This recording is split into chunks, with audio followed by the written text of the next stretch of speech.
Hello everyone, this is Rajiv Ranjan Kumar and dark reaction is going on. So today I'll continue that. Okay. तो हम dark reaction का C3 cycle पढ़ा रहे थे जिसमें कि बहुत स्टेप हमने पढ़ा भी दिया था आपको, तो उसको मैं एक बार रिव्यूज़ करना चाहूँगा एट ए ग्लैंस। ठीक है, जैसे कि हमने आपको बताया था कि शुरू में हम लेते हैं RUMP, तो RUMP कन्वर्ट करता है RUBP में, राइबोलोज बाइफॉस्फेट में। ये पूरा आपको बता दिया गया है। ठीक है, कैसे कन्वर्ट करता है, फॉस्फोराइलेशन होता है, फर्स्ट फॉस्फोराइलेशन, वो समय लिखने में नहीं जा रहा हूँ, यह लिखे तो देख लीजिए। यहाँ पे क्या हो जाएगा, ATP और ADP में कन्वर्ट कर जाएगा ये। ठीक ना, मतलब एक फॉस्फेट ग्रुप दे दिया तो राइबोलोज मोनोफॉस्फेट बाइफॉस्फेट में कन्वर्ट कर गया। ठीक है, इसके बाद क्या होगा, इसके बाद इसका कार्बोक्सिलेशन होता था तो CO2 से ऐड होता था, तो CO2 ऐड हो गया तो ये क्या किस में कन्वर्ट हो गया, PGMA फॉस्फोग्लिसरिक एसिड में कन्वर्ट हो गया। ठीक है, फॉस्फोग्लिसरिक एसिड में कन्वर्ट हो गया।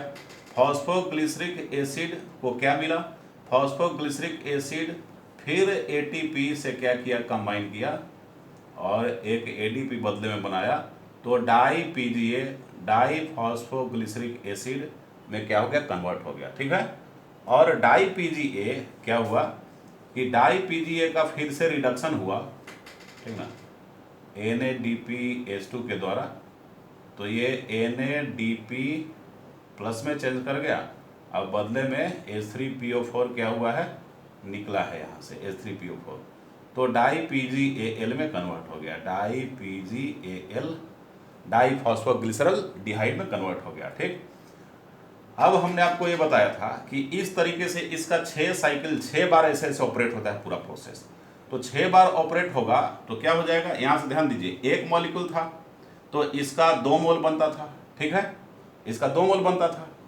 अब जब 6 बार ऑपरेट होगा तो इसका कितना मोल बन जाएगा, 12 मोल।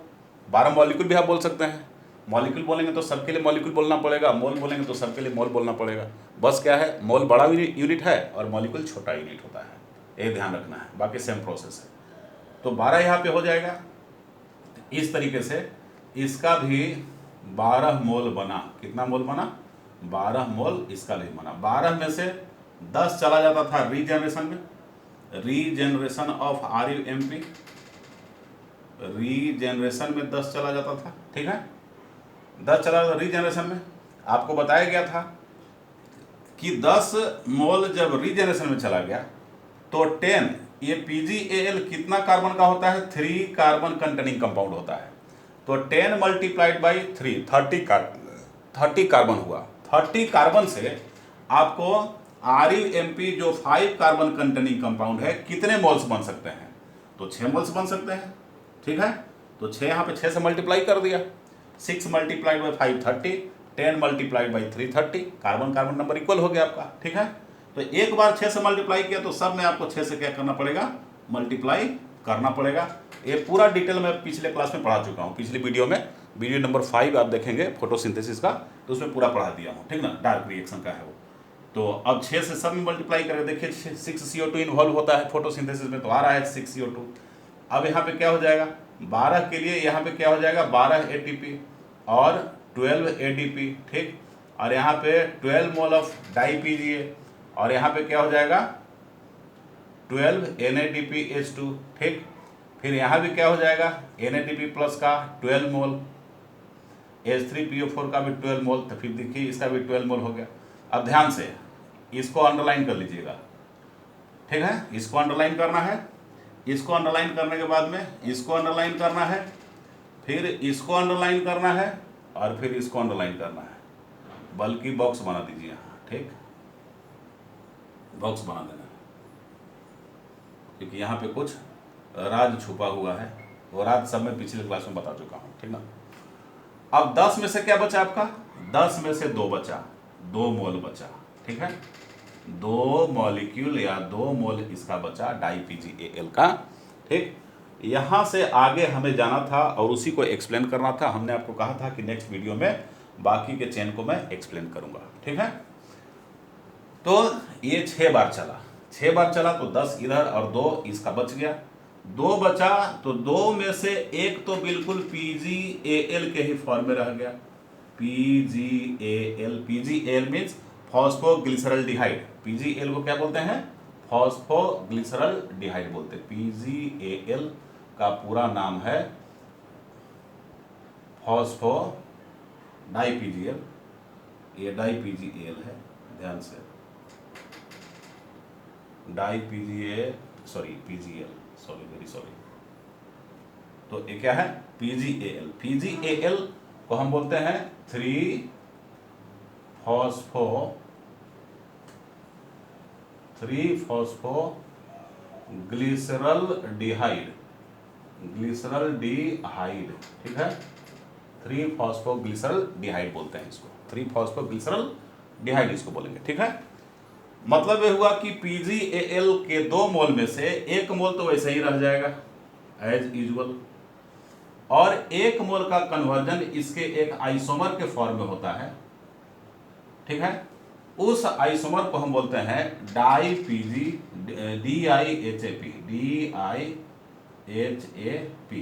ठीक है। DIHAP को क्या बोलते हैं? डाई हाइड्रोक्सी एसीटोन फॉस्फेट, ठीक है। क्या बोलेंगे? Di hydroxy acetone phosphate. ये PgAl जो था ये भी 3 कार्बन कंटेनिंग कंपाउंड, मतलब कि एक मॉलिक्यूल में 3 कार्बन होते हैं इसमें, और DIHAP में भी क्या होगा? एक मॉलिक्यूल में 3 कार्बन होते हैं, ठीक है, ठीक ना। तो ये हुआ डाई हाइड्रोक्सी एसीटोन फॉस्फेट बोलते हैं इसको। क्या बोलते हैं? Di hydroxy acetone, di hydroxy acetone phosphate, di hydroxy acetone phosphate इसको हम बोलेंगे, ठीक है, DIHAP। अब देखिए मैं क्या बताया आपको कि ये इंटर कन्वर्ट होते रहते हैं एक दूसरे में। क्यों? क्योंकि एक दूसरे के आइसोमर होते हैं, ठीक ना। तो आइसोमर यहां भी लिख सकते थे कि इंटर कन्वर्ट हो जाए, यहां भी लिख दीजिए, बात बराबर है, क्योंकि यहां भी मैं PgAl ही लिखा हूं, यहां भी PgAl ही लिखा हूं। तो PgAl DIHAP में कन्वर्ट हो जाए, या PgAl यहां पे इंडिकेट कर दीजिए कि DIHAP में कन्वर्ट हो जाए, बात सेम हुआ, बराबर हुआ। तो अब क्या है कि यहां जो एंजाइम यूज होता है, इस एंजाइम को बोलते हैं ट्रायोज फॉस्फेट आइसोमरेज, और फॉस्फोट्रायोज आइसोमरेज, और क्या बोल सकते हैं? फॉस्फोट्रायोज भी बोल सकते हैं, फॉस्फोट्रायोज आइसोमरेज, ठीक है। ये एंजाइम बन गया, ठीक ना। अब क्या हो जाएगा? PgAl, अब रिएक्शन को आगे बढ़ाना है, रिएक्शन को आगे बढ़ाना है, तब देखना है कि रिएक्शन कहां से आगे बढ़ेगा, ठीक है। PgAl का एक मॉलिक्यूल जो होगा, 2 में से एक मॉलिक्यूल इधर, एक मॉलिक्यूल इधर, ठीक है। तो एक मॉलिक्यूल DIHAP में चेंज हो गया। अब रिएक्शन आगे बढ़ेगा, अल्टीमेटली फिर इस DIHAP को इसी में कन्वर्ट होना होगा, ठीक है। यहीं से रिएक्शन आगे बढ़ता है। ये बड़ा मार्केबल पॉइंट है, यहाँ से क्वेश्चन आता है। क्या क्वेश्चन आता है? तो बोलोगे कि सर तो फिर इसको लिखने की क्या जरूरत है, जब यहाँ से ही आगे बढ़ता तो यहीं से आप कैरी ऑन कर लेते, इसको लिखने की क्या जरूरत है? तो बताया ना कि स्टडी जो किया गया था, लेबलिंग वगैरह करके, क्रोमेटोग्राफी, रेडियोग्राफी वगैरह करके, और सारा चीज़ जब स्टडी किया गया तो बीच में देखा गया कि डाई हाइड्रोक्सी एसीटोन फॉस्फेट का भी आइसोमर बन रहा है। जब ये बन रहा है तो हमको लिखना पड़ेगा, ठीक है। लेकिन अल्टीमेटली ये कन्वर्ट करेगा इसमें, और इसमें कन्वर्ट करने के बाद तभी क्या हो जाएगा? ये रिएक्शन आगे बढ़ेगा, ठीक है। तो इसमें कन्वर्ट किया, ठीक, इसमें कन्वर्ट किया तो रिएक्शन आगे बढ़ेगा। ये इसमें कन्वर्ट हो गया, ये इसमें कन्वर्ट हो गया, ठीक है। मतलब यहां क्या लिखेंगे? 2 मोल्स लिखेंगे, 2 मोल्स ऑफ PgAl, ठीक। Di hydroxy acetone phosphate finally इसमें कन्वर्ट हो गया, मतलब कि 1 मोल पहले से था और फिर 1 मोल हो गया तो 2 मोल हो गया। 2 मोल होगा तो ये बनाएगा क्या? ये बनाता है फ्रक्टोज 1,6 डाईफॉस्फेट। क्या बनाएगा? फ्रक्टोज 1,6 डाईफॉस्फेट, ठीक है। फ्रक्टोज 1,6 डाइफॉस्फेट बनाएगा। अब देखिए ये क्या है, ये एक कंडेंसेशन रिएक्शन होता है। क्या होता है? Condensation reaction. क्यों? क्योंकि 3 मॉलिक्यूल, 3 कार्बन कंटेनिंग मॉलिक्यूल, ठीक है, 3 कार्बन कंटेनिंग के PgAl के 2 मॉलिक्यूल कंडेंस होके एक बड़ा मॉलिक्यूल बना रहा है। फ्रक्टोज 1,6 डाइफॉस्फेट में कितना कार्बन होता है? 6 कार्बन होता है। तो 3 कार्बन इसका एक मॉलिक्यूल का, फिर दूसरे कार्बन का दूसरे मॉलिक्यूल का 3 कार्बन, तो 3 3 6 कार्बन, दोनों कंडेंस होकर एक बड़ा मॉलिक्यूल बना लिया। तो इसलिए इसको बोलते हैं, यहाँ पे अल्डोल कंडेंसेशन होता है, और एंजाइम जो होगा उस एंजाइम को बोलते हैं अल्डोलेज। क्या बोलते हैं? अल्डोलेज। और प्रोसेस क्या हुआ? प्रोसेस हुआ अल्डोल कंडेंसेशन। क्या होता है? अल्डोल कंडेंसेशन का प्रोसेस यहां पे होगा, ठीक है, अल्डोल कंडेंसेशन। ठीक, ये अल्डोल कंडेंसेशन यहां होता है। आप जानते हैं, ऑर्गेनिक केमिस्ट्री पढ़े होंगे, aldol condensation takes place in those molecules which have alpha hydrogens. ठीक है, अल्फा हाइड्रोजन जिसमें होता है। ठीक है, तो देखिए कैसे, ये अल्डिहाइड है, ये क्या है? एसीटोन, मतलब कि क्या हुआ? डाईहाइड्रोक्सी एसीटोन, मतलब कीटोन हुआ। तो अल्डिहाइड कीटोन में अल्डोल कंडेंसेशन हो ही सकते हैं, जिसको बोलते हैं क्रॉस अल्डोल कंडेंसेशन। ठीक है, सेल्फ अल्डोल कंडेंसेशन उसको नहीं बोलेंगे, क्रॉस अल्डोल कंडेंसेशन बोलेंगे। ठीक है, इसलिए अल्डोल कंडेंसेशन हो गया इसमें। तो अल्डोल कंडेंसेशन होने से फ्रक्टोज 1,6 डाइफॉस्फेट बना। ठीक, अब फ्रक्टोज 1,6 डाइफॉस्फेट ये क्या होगा? ये चेंज हो जाएगा। फ्रक्टोज 1,6 डाइफॉस्फेट जो होगा ये चेंज हो जाएगा। अब यहां से क्या होगा? H3PO4 निकल जाएगा। ठीक है, H3PO4 निकल जाएगा, मतलब एक फॉस्फेट ग्रुप निकला। एंजाइम क्या होगा? फॉस्फेटेज। क्या होगा? फॉस्फेटेज एंजाइम होगा। तो इसकी वजह से यहाँ ये कन्वर्ट हो जाएगा फ्रक्टोज 6 फॉस्फेट में। यहाँ फ्रक्टोज के लिए मैं खाली F लिख रहा हूँ क्योंकि जगह की कमी पड़ रही है। Fructose 6 phosphate. ठीक है, अब फ्रक्टोज 6 फॉस्फेट जो हुआ ये भी 6 कार्बन कंटेनिंग कंपाउंड है। क्यों? क्योंकि एक फॉस्फेट हट गया है। तो 1,6 डाइफॉस्फेट में से एक फॉस्फेट हट गया फॉस्फोरिक एसिड के फॉर्म में, तो क्या बन जाएगा आपको? Fructose 6 phosphate. ठीक, अब फ्रक्टोज 6 फॉस्फेट कन्वर्ट हो जाएगा फ्रक्टोज 1 फॉस्फेट में। किसमें? फ्रक्टोज 1 फॉस्फेट में कन्वर्ट होगा। फ्रक्टोज 1 फॉस्फेट में क्या होगा? कन्वर्ट होगा। फ्रक्टोज 1 फॉस्फेट, चूंकि फ्रक्टोज 6 फॉस्फेट का एक आइसोमर है, यहाँ पे 6 कार्बन पे फॉस्फेट ग्रुप है, तो यहाँ पे फर्स्ट कार्बन पे चला जा रहा है। ठीक है, तो यहाँ पे क्या बोलेंगे हम इसको? आइसोमरेज, मतलब कि आइसोमरेज एंजाइम। आइसोमरेज एंजाइम मतलब कि फॉस्फोहेक्सो आइसोमेरेज भी बोल सकते हैं इसको आप। ठीक है, इसका पूरा नाम क्या है? फॉस्फोहेक्सो आइसोमेरेज या सीधा आइसोमेरेज।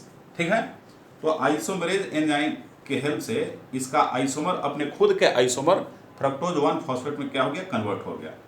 फ्रक्टोज 1 फॉस्फेट से ये कन्वर्ट होगा ग्लूकोज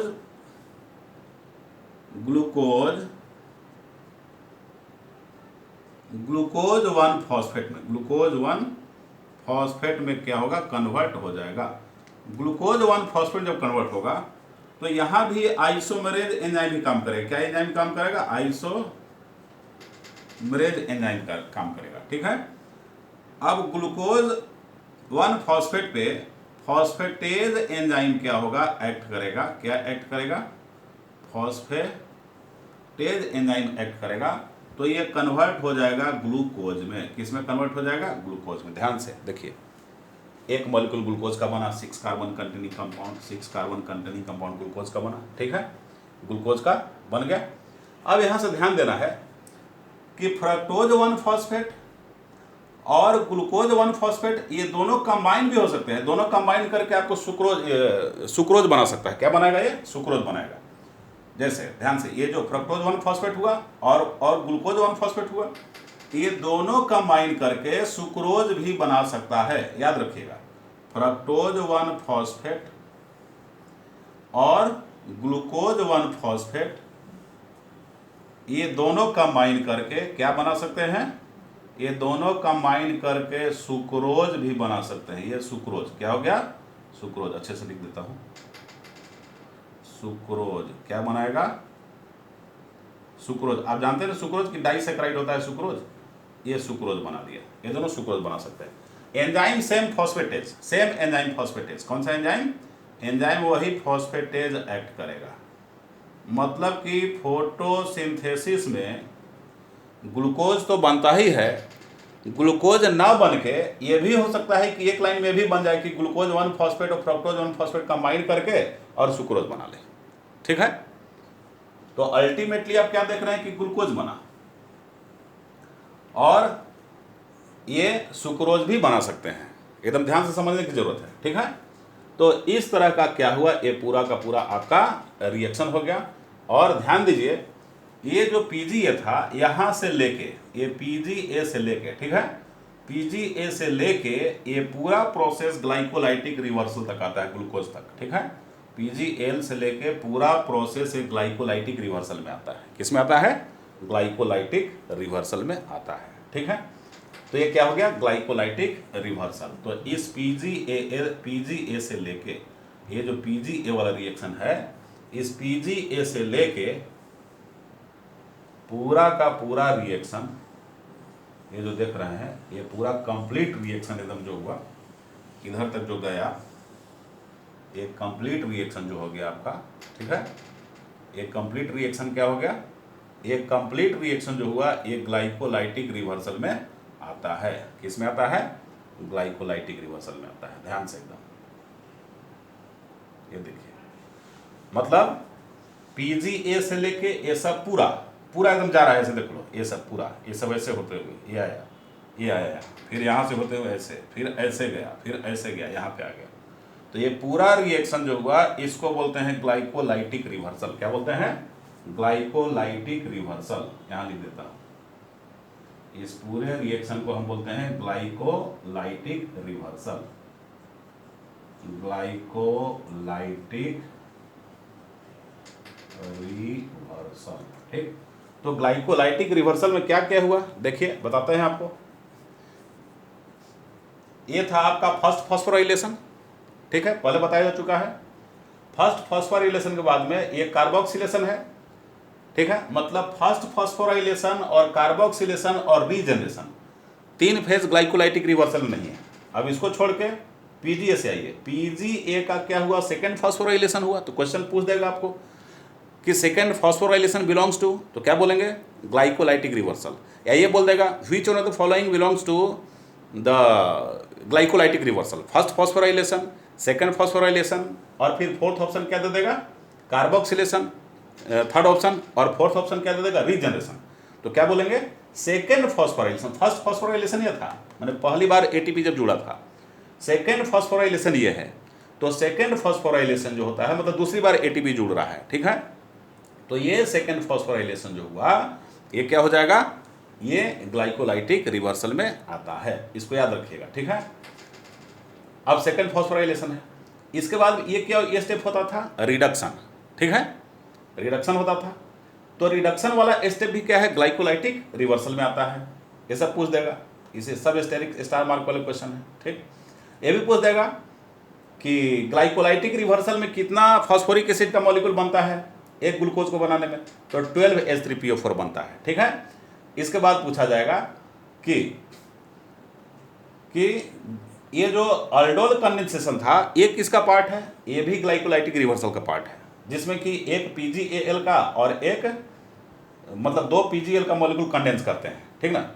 DIHAP भी PgL में ही कन्वर्ट हो जाता है और बाद में कन्वर्ट करता है। तो 2 मॉलिक्यूल ऑफ PgAl का कंडेंसेशन हुआ तो फ्रक्टोज 1,6 डाइफॉस्फेट बनाया, ठीक है। इस पे फॉस्फेटेज एंजाइम एक्ट किया तो H3PO4 बनाया, तो फ्रक्टोज 6 फॉस्फेट बन गया। फिर आइसोमरेज काम किया तो फ्रक्टोज 1 फॉस्फेट, फिर आइसोमरेज तो ग्लूकोज 1 फॉस्फेट, ठीक है, और फिर फॉस्फेटेज तो ग्लूकोज 6 फॉस्फेट, ठीक, ग्लूकोज 6 कार्बन का बन गया। एक चीज ध्यान आपको दिलवा रहा है, ये ग्लूकोज 1 फॉस्फेट बाद में बीच में ग्लूकोज 6 फॉस्फेट में भी कन्वर्ट कर सकता है, ठीक है, लेकिन उतना पॉइंट करने वाली चीज़ नहीं है वो, तो आप डायरेक्ट भी बना सकते हैं, ठीक ना, मतलब कि यहाँ से डायरेक्ट इसमें चलेगा, ठीक। कहीं कहीं लिखा रहता है कि ये ग्लूकोज 1 फॉस्फेट फिर कन्वर्ट करेगा ग्लूकोज 6 फॉस्फेट में, ठीक है, तो उस पर ध्यान देने की जरूरत नहीं है। यहाँ पे देख लीजिए, तो आपको ये पूरा हो गया आपका डार्क रिएक्शन और C3 साइकिल, केल्विन साइकिल हो गया, ठीक है। ये डार्क रिएक्शन का पूरा पाथवे आपको है। अब देख क्या रहे हैं कि एक ग्लूकोज मॉलिक्यूल को, क्वेश्चन अब आएगा, क्या क्वेश्चन आएगा कि एक ग्लूकोज मॉलिक्यूल को सिंथेसाइज करने में कितने एटीपी खर्च हुए। तो जोड़ लो, 6 एटीपी यहाँ और 12 एटीपी यहाँ, तो टोटल 18 एटीपी खर्च हुआ आपको। 18 एटीपी का क्या हो गया, खर्च हो गया। That means for the formation of 1 glucose molecule, ठीक, plant expense 18 ATP for this. 18 ATP को क्या करता है, वो एक्सपेंडिचर करता है, ठीक है। 18 एटीपी खर्च हो जाता है। अब देख लीजिए, अब फिर पूछा जाएगा कि एक ग्लूकोज मॉलिक्यूल को सिंथेसाइज करने में कितने NADPH2 का खर्च होता है।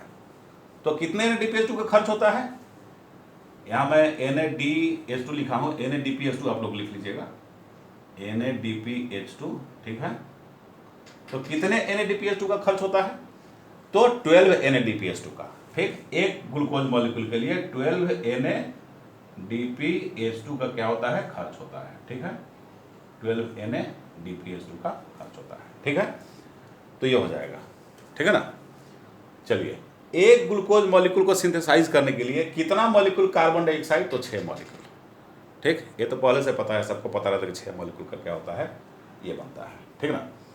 अब देख लीजिए, अब एक स्टेप और हमारा रह गया। क्या रह गया है, रीजनरेशन के बारे में समझाने के लिए कि रीजनरेशन कैसे होगा, ठीक।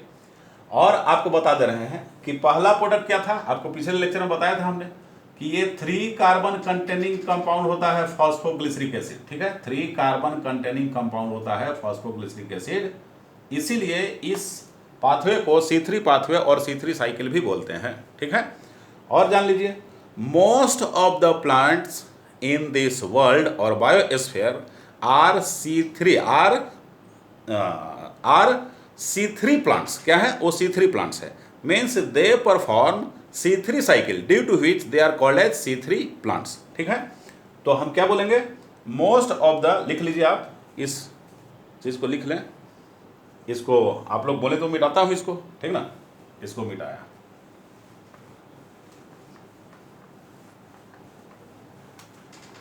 अधिकतर प्लांट क्या होते हैं,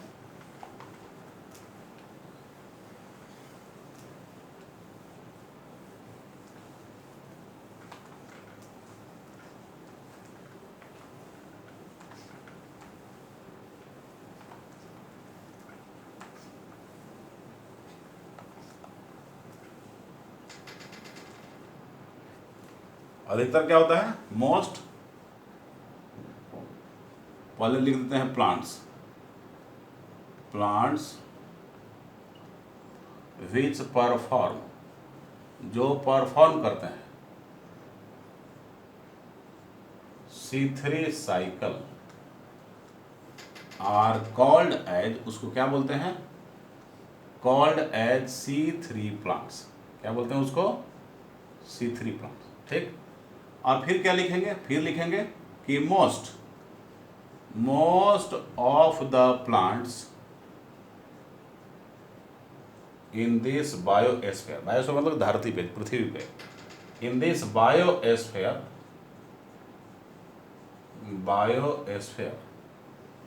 आर C3 प्लांट्स। कौन से प्लांट्स, C3 प्लांट्स ही होते हैं, C3 प्लांट्स, C3 प्लांट्स होते हैं, ठीक। मोस्ट ऑफ द प्लांट्स इस बायोस्फीयर के क्या होते हैं, C3 प्लांट्स। तो अब बोलेंगे कि बेटर फोटोसिंथेसिस करने वाला साइकिल कौन है, तो सर अधिकतर प्लांट जब इसी को करते हैं तो C3 साइकिल ही बेटर फोटोसिंथेसिस वाला होगा। ना ना ना, ऐसा सोचना भी नहीं है, समझ रहे हैं। C3 प्लांट्स बेटर फोटोसिंथेसाइजर नहीं होते। क्या बात करते हो सर, इतने बड़े बरगद के पेड़ होते हैं, C3 साइकिल परफॉर्म करता है, C3 प्लांट उसको बोलते हैं। इतना बड़ा मैंगो ट्री, इतना बड़ा पीपल का पेड़, ठीक ना, तो ये बढ़िया फोटोसिंथेसिस नहीं करेंगे तो कौन करेगा। सरकार कहता है कि हम प्लांटेशन ज़्यादा करेंगे, बढ़िया बढ़िया पेड़ को लगाओ जिससे कि पूरा धरती ऑक्सीजनेटेड रहे, धरती में पॉल्यूशन नहीं फैले, क्या क्या हो, इन्वायरमेंट को ठीक रखने के लिए ज़रूरी है। आप बोल रहे हो कि बढ़िया फोटोसिंथेसिस नहीं करता है, बात ऐसे ही है, बताऊंगा आगे। इसीलिए तो कुछ प्लांट जो होते हैं C4 प्लांट्स होते हैं, C4 cycle hatch and slag cycle perform करते हैं और उनको बेटर फोटोसिंथेसाइजर कहा गया है। ठीक है, जैसे कि मेज, मक्का, भुट्टा जिसको बोलते हैं आप लोग, शुगर केन, ईख, ठीक है, ये सब बेटर फोटोसिंथेसाइजर हैं, C4 प्लांट्स हैं। तो ये आगे की क्लासेस में मेरे को बताना है आगे के टॉपिक में। ठीक है, तो अब चलते हैं क्या, most of the plants in this biosphere is C3 plants. तो C3 प्लांट्स को बेटर फोटोसिंथेसाइजर मत बोलिएगा। हाँ, अधिकतर प्लांट, चूंकि बेसिक फंडा यही है फोटोसिंथेसिस का, तो अधिकतर प्लांट C3 साइकिल को परफॉर्म करते हैं, इसलिए बोलते हैं C3 प्लांट्स बोलते हैं। ठीक है, तो ये हो गया C3 प्लांट्स बोलेंगे। अब हम पढ़ेंगे क्या, इसको बोलो तो मिटाऊं, मिटाया जाए इसको, ओके, इसको मिटाते हैं। अब हम लोग पढ़ेंगे रीजेनरेशन ऑफ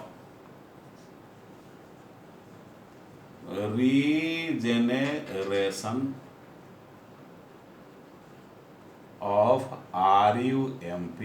ठीक, RUMP को क्या बोलते हैं, राइबुलोज मोनोफॉस्फेट। ठीक है, राइबुलोज मोनोफॉस्फेट। देखिए, इसका रीजनेशन इसी के बारे में बताना है। तो राइबुलोज मोनोफॉस्फेट को और क्या बोलते हैं, RUMP का एक और नाम है। क्या नाम है RUMP का, राइबुलोज 5 फॉस्फेट। याद रखिएगा, क्या नाम है, it is also known as ribulose 5 phosphate. 5 phosphate इसका नाम है, राइबुलोज 5 फॉस्फेट इसका क्या हुआ, नाम हुआ। ध्यान से एकदम। तो राइबुलोज मोनोफॉस्फेट क्यों बोले, क्योंकि 5वें कार्बन पे, ये 5 कार्बन कंटेनिंग कंपाउंड है, पहले आपको बताया गया है 5 कार्बन वाला मॉलिक्यूल होता है। ठीक ना, तो 5वें कार्बन पे फॉस्फेट ग्रुप है, तो 5वें कार्बन पे फॉस्फेट ग्रुप है, तो वो फॉस्फेट ग्रुप अकेला ही है ना, मोनो ही हुआ ना, डाई तो नहीं हुआ। तो इसलिए उसको शॉर्टली बोल देते हैं राइबुलोज मोनोफॉस्फेट, लेकिन एक्चुअल इसका नाम है राइबुलोज 5 फॉस्फेट। ठीक है, तो इसको ध्यान से रखिएगा। अब क्या था हमारे पास, बताइए, PgAl का कितना मॉलिक्यूल था, इधर देखिए, PgAl के 10 मॉलिक्यूल आपके पास है। ठीक, क्योंकि 10 मॉलिक्यूल क्या होना है, इसी से रीजनरेट करवाना है हमको इसको। ठीक है, तो रीजनरेट करवाने के लिए 10 में से क्या करना है, 10 में से आप 4 मॉलिक्यूल को पहले ले लीजिए। ठीक है, 4 मॉलिक्यूल को लिया, तो 4 मॉलिक्यूल को लिया तो बताइए क्या होगा, 3 कार्बन कंटेनिंग कंपाउंड होता है PgL, 3 कार्बन कंटेनिंग कंपाउंड। तो 4 मॉलिक्यूल लिया तो 4 तिया क्या, 4 मल्टीप्लाइड बाई 3, 12 कार्बन हो गया। तो 12 कार्बन का हमको क्या बनाना है, फ्रक्टोज। देखिए, फ्रक्टोज 1,6 डाइफॉस्फेट, 1,6 डाइफॉस्फेट, शॉर्ट में लिख दे रहा हूं, फ्रक्टोज 1,6 डाइफॉस्फेट बना। ठीक, क्यों, क्योंकि फ्रक्टोज 1,6 डाइफॉस्फेट 6 कार्बन का मॉलिक्यूल होता है, तो इसका 2 मोल बन जाएगा, 2 मॉलिक्यूल बन जाएगा। तो 6 × 2 12, 112, और 4 × 3 12, तो 12 बिल्कुल एकदम मिल रहा है। ठीक है, तो 2 मोल हो गया, मतलब 4 मोल आपने खर्च कर दिया, 6 मोल आपका बचा। 6 मोल में से क्या होगा, फिर से 2 मोल निकाल लीजिए। कितना मोल निकाल लीजिए, 2 मोल निकाल लीजिए। 2 मोल निकालने के बाद में ये और ये दोनों कंबाइन करेंगे, मतलब कि इसका 2 मोल और इसका 2 मोल। तो देख लीजिए, 6 दूनी के 12, और इसका 3 × 2 6, 12 और 6 क्या हुआ, 18 हो गया, 18 कार्बन हो गया आपका। तो 18 कार्बन का यहाँ 2 मॉलिक्यूल बनता है। क्या बनता है, एक इरिथ्रोज बनेगा, इरिथ्रोज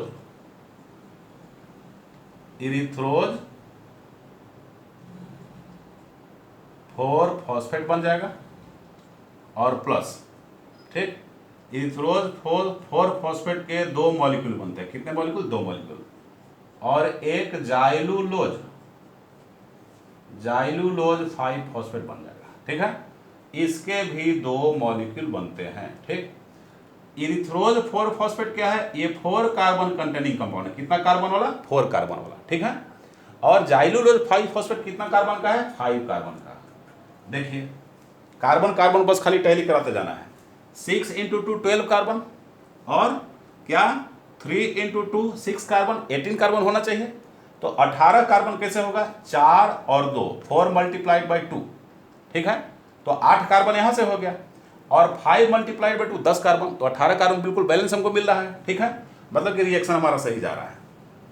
अब इरिथ्रोज 4-फॉस्फेट क्या करेगा, इरिथ्रोज 4-फॉस्फेट और 2 मॉलिक्यूल से, कितने से, और इसके PgAl के और 2 मॉलिक्यूल से क्या करेगा, कंबाइन करेगा।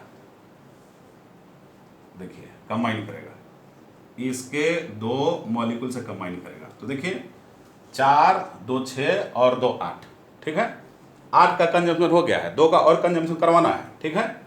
तो इरिथ्रोज 4-फॉस्फेट ये क्या करेगा, ये कंबाइन करेगा सीडोहेप्टुलेज बना के, क्या बनाएगा, सीडोहेप्टुलोज, सीडोहेप्टुलोज, ठीक है, सीडोहेप्टुलोज। और नीचे मैं लिख दे रहा हूं सीडोहेप्टुलोज -1,7 डाइफॉस्फेट, डाई पी खाली लिख दिया, डाई पी मतलब डाइफॉस्फेट, ठीक। यही आपका 7 कार्बन कंटेनिंग कंपाउंड है। कितना है, 7 कार्बन इसी में होते हैं, कितना, 7 कार्बन। अब बोलो 7 कार्बन कैसे हुआ सर, इसका 2 मोल बनेगा, कितना मोल बनेगा, इसका 2 मोल बनेगा, मतलब 2 मॉलिक्यूल बना। 2 मॉलिक्यूल बना मतलब कि 7 × 2 14 कार्बन हुआ, 14 कार्बन हमारा हो गया, 10 4 14। तो 14 कार्बन का हिसाब मिलना चाहिए। यस देखिए 3 × 2 6 कार्बन, और 4 × 2 6 कार्बन, 4 × 2 8 कार्बन। तो 8 यहां से और 6 यहां से, 8 6 14, तो 7 × 2 14, 14 यहां भी मिल गया। तो 14 कार्बन यहां भी हुआ, और इसका 8 और इसका 6 मिलके 14 हो गया। तो 14 कार्बन का हिसाब मिल गया हमारा, ठीक है। अब 2 मोल का और कंजम्पशन करवाना है, ठीक ना, ध्यान से। अब ये जो होगा इसका 2 मोल और कंबाइन करेगा, किससे, मैं ऐसे जा रहा हूं भाई, देखो इसका 2 मोल कंबाइन करेगा इस सीडोहेप्टुलोज से, ध्यान से देखो, सीडोहेप्टुलोज से इसका 2 मोल क्या करेगा, कंबाइन करेगा। जब सीडोहेप्टुलोज से 2 मोल कंबाइन करेगा, तो अब ध्यान से देखो 14 7 दूनी का 14, और 2 मोल और, 2 मोल और मतलब कि 6 कार्बन और आ रहा है। तो 14 6 20 हो गया, तो 20 हो गया, तो यहां क्या बनाएगा, यहां बनाएगा आपको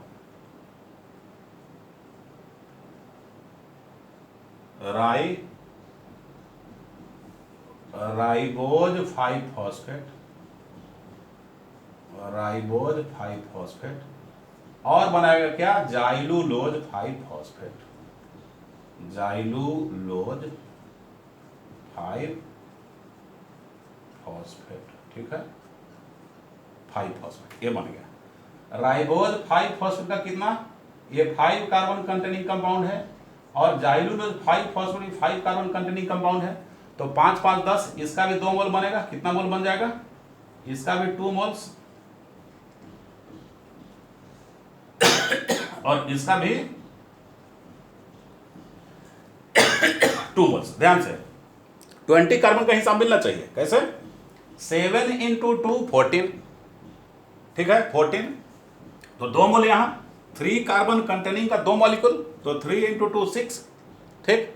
यदि एक बार मोल बोलें तो सब जगह मोल आपको बोलना होगा, एक बार मॉलिक्यूल तो सब जगह मॉलिक्यूल बोलना होगा, ये तो अंडरस्टूड है, बता दिया था पहले आपको, ठीक। तो आपको क्या हुआ, 7 × 2 14 और 3 × 2 6, 14 + 6 20। तो देख लीजिए 5 × 2 10, 5 × 2 10, 10 + 10 20 कार्बन, बैलेंस 20 कार्बन का बैलेंस मिल रहा है आपको। जब मिल रहा है तो राइबोज 5-फॉस्फेट, देखो राइबोज 5-फॉस्फेट, इसके 2 मोल से 2 मोल क्या बनता है, 2 मोल बनता है RuMp, ये RuMp लिख रहा हूं, मतलब राइबोलोज 5-फॉस्फेट, 2 मोल RuMp आइसोमेराइज करके बन जाता है, ठीक है। और जाइलुलोज 5-फॉस्फेट, चूंकि 2 मोल यहां बना है, 2 मोल यहां बना है, तो इससे भी क्या होगा, 2 मोल RuMp बन जाएगा। और फिर इस जाइलुलोज 5-फॉस्फेट से भी 2 मोल क्या बन जाएगा, थोड़ा क्लियर लिखता हूं, ठीक ना, अच्छे से लिख दे रहा हूं, आपको समझ में आएगा। इससे क्या बना, इससे बन गया 2 मोल, 2 मोल या 2 मॉलिक्यूल बोलो, 2 मॉलिक्यूल RUMP, ठीक है। और फिर इससे क्या बनेगा बच्चों, इससे बन जाएगा फिर से 2 मोल RUMP। ये देखिए ध्यान से, अब इसको बड़े बॉक्स में घेर दीजिए आप।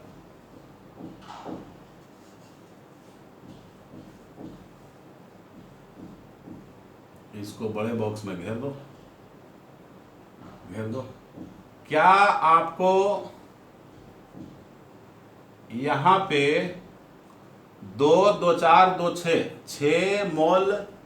6 मॉलिक्यूल, ठीक है, 6 मॉलिक्यूल आपको रीजनरेट होता हुआ दिख रहा है। 6 मॉलिक्यूल RUMP का मतलब राइबोलोज 5 फॉस्फेट का रीजनरेट होता हुआ दिख रहा है कि नहीं दिख रहा है। सभी में आइसोमेराइजेशन इसका होगा, ठीक है। तो देख लीजिए 6 मॉलिक्यूल रीजनरेट कर गया। कितने मॉलिक्यूल से कितने से रीजनरेट किया है? 10 मॉलिक्यूल PgAl से 6 मॉलिक्यूल RUMP बना। देखो, और मैं आपको साइकिल बताया भी था कि 10 मॉलिक्यूल PgAl से 6 मॉलिक्यूल RUMP बना है। तो इसको ध्यान रखिएगा। और पूरे C3 साइकिल में बस एक ही जगह ऐसा एक कंपाउंड बना है, एक मॉलिक्यूल बना है जिसमें सबसे ज़्यादा नंबर ऑफ कार्बन एटम है, ठीक है। मेन तो होता है फोटोसिंथेसिस का जो मॉलिक्यूल बनता है फाइनली ग्लूकोज होता है। ग्लूकोज में भी मैक्सिमम 6 कार्बन है, लेकिन रीजनरेशन के दौरान, ड्यूरिंग रीजनरेशन ऑफ RUMP के रीजनरेशन में देखो एक मॉलिक्यूल बनता है जो कि सबसे लार्जेस्ट कार्बन एटम का होता है। सीडोहेप्टुलोज 7 कार्बन का है। कितने कार्बन का है? 7 कार्बन का है। तो इस पॉइंट को लिख लीजिएगा, यहाँ से आपको क्वेश्चन आ जाएगा, ठीक है। तो ये पूरा हुआ आपका डार्क रिएक्शन का सारा फेज आपको हमने बता दिया। आज इतना ही, बाकी नेक्स्ट वीडियो में हम रिलीज करेंगे। Okay, thanks.